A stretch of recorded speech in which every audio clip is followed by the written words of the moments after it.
Okay, so let's pick up with chapter 5 and move into a little bit of more specifically research method issues. All right. I like to use the same slides that you guys are actually seeing when I start my lecture so that you guys can see that you can watch it in slideshow and then you can see the links and things that I use. On subsequent chapter 5 lectures, you won't have to watch this. Okay. So how are you all doing? Hopefully good. All right, so let's talk about correlations. I set a timer to make sure I don't talk too long, so if you hear a sudden noise and me gasp, that's just the timer going off. So I don't know what the volume setting is on my device, so we'll find out in a second, won't we? Well, in about roughly 10 minutes. Okay, so we're going to be talking about correlations in this chapter. Really important concept in psychology, in particular in psychological research, and also in medical research and other kinds of research where we can't have control over all the variables that we're interested in. So let's get to it. Okay, so correlational studies are going to measure two variables and then determine the relationship between those two variables. So really correlational studies are really referring to how the data is going to be processed, because the techniques for measuring the variables are used in other types of research, in other research methods like surveys or observations or things like that. There are lots of different ways to measure the variables, and different research methods allow us to collect that kind of data. The big thing that makes something a correlational study is how we're going to determine the relationship between the variables. If we're going to use the statistical technique called a correlation, then we know we're doing a correlational study. In the type of correlation that I'm going to talk about in this class, we can only really assess the relationship between two variables at a time. As you go along in psychology, if you go on and go to grad school, something like that, you're going to be taught statistical techniques that will allow you to do more than two variables at a time. But for right now, we're just going to talk about two variables, pairs of variables. In correlational studies, we're only going to be measuring the variables. We can't manipulate the variables. And that's really important because that means that we don't have very much control in a correlational study. In fact, we have no control at all. All we have is the ability to observe that two variables go together. Now, the degree to which those variables are related to each other is going to be represented by a correlation coefficient. So I've given you an example of a correlation coefficient there. The little r is italicized. That's one thing that's true about all statistical notations, is that they're going to be italicized. So that's a little r in italics. And then I've given you a coefficient just as an example, 0.62. The fact that there's no sign in front of it implies that it's a positive correlation. If it were a negative correlation, it would have a negative sign in front of it. Okay, so let's discuss this. So the sign determines the direction of the relationship. What does that mean? Well, if there's an actual positive sign in front of the number or an implied one, we call that a positive correlation. We also call it, in some of the literature, you'll see terms like direct. They'll say that the two variables are directly related to each other. What that means is that the scores go up in sort of a coherent way. They go, as one goes up, so does the other. Or they decrease in a coherent way. As one goes down, so does the other. So I've got this example here from off the internet. It's surprising how often you can find examples of correlations on the internet. We have income as one of our variables, and then we've got years of education as the other variable. And each dot is representing an individual. So here we have an individual who has 12 years of education and is earning something around $20,000 a year. Over here, on the top end, we have somebody who has 19 years of education and they're earning $130,000 a year. The higher the level of education, the higher the income appears to be. Now, it's not guaranteed. I mean, look here, we have someone with 18 years of education and they're in the lower end of the spectrum. Here we have somebody with 16 years of education and they're earning more than the person with 18. So it's not a perfect correlation, but what we're seeing is a trend where more years of education, here we have 20 years being associated with about $100,000 of income. More years of education are being associated with higher income. Fewer years of education are being associated with lower income.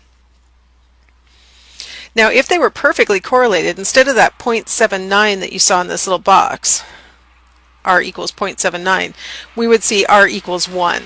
R equals positive 1 means that they are perfectly correlated, that if you know the score on one of the variables, you will without fail be correct in your prediction of what their score on the other variable must be.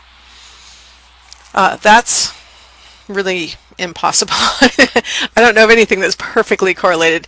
Even things that you might think are very biological and would have to be pretty darn close to perfectly correlated are not perfectly correlated, like the heights of two identical twins. You would assume that those are biologically determined.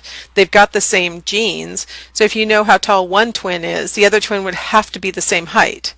But come to find out, there are factors that go into determining how tall you end up being. Your genes set you up, but there's like, were you sick during a growth period?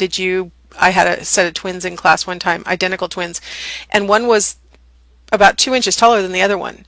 And the shorter one said that he had broken his back during his adolescent growth spurt, and so he never fully caught up to his brother.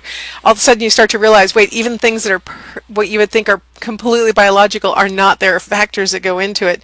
I don't know of anything that's perfectly correlated. You should always be suspicious if you see something that's perfectly correlated.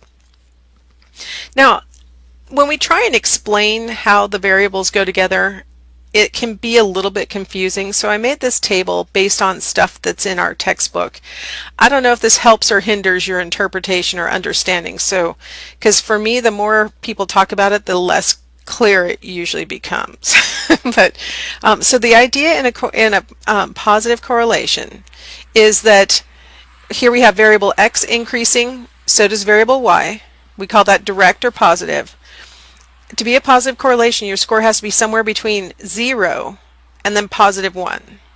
And I'll give you an example. The more time you spend studying, the higher your test score.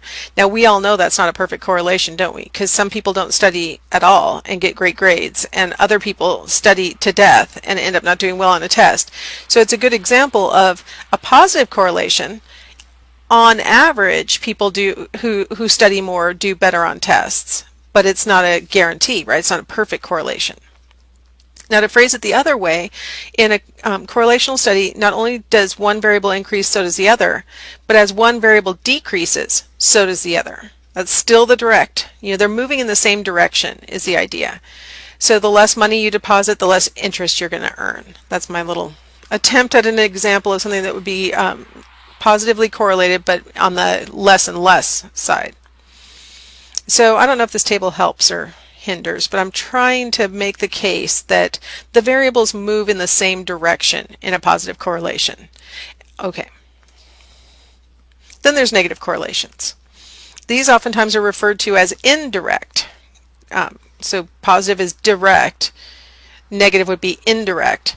Also, sometimes people call them inverse relationships. So really what's going on in an inverse relationship is that while one variable increases, the other variable decreases.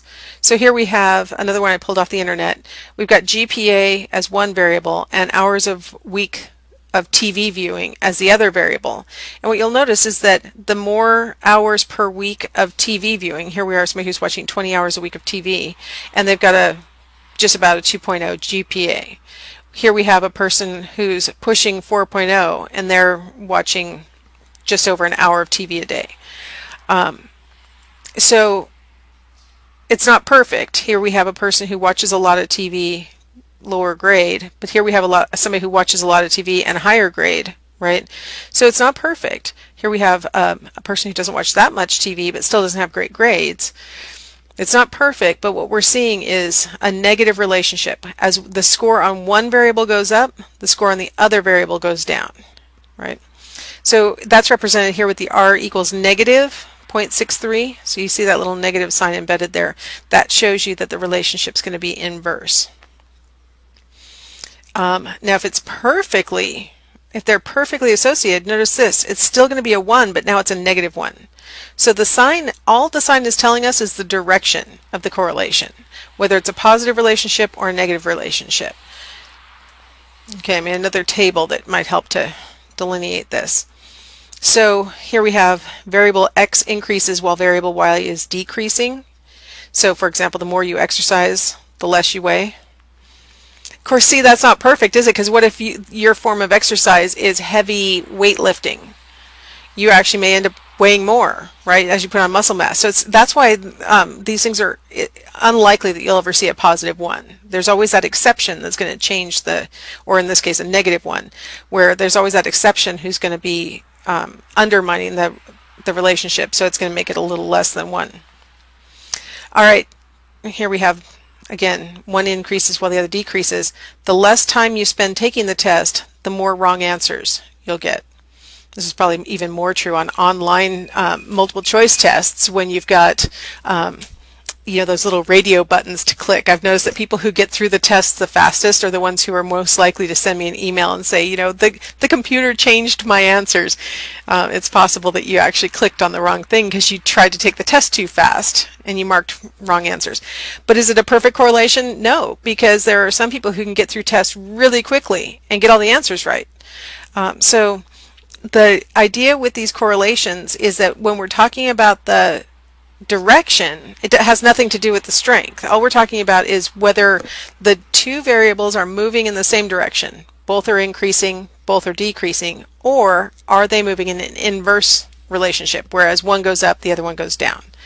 Okay, so that gets us through the sign in front of the correlation coefficient. Let's go ahead and take a little break. We'll come back and talk about how the absolute value is going to determine the strength.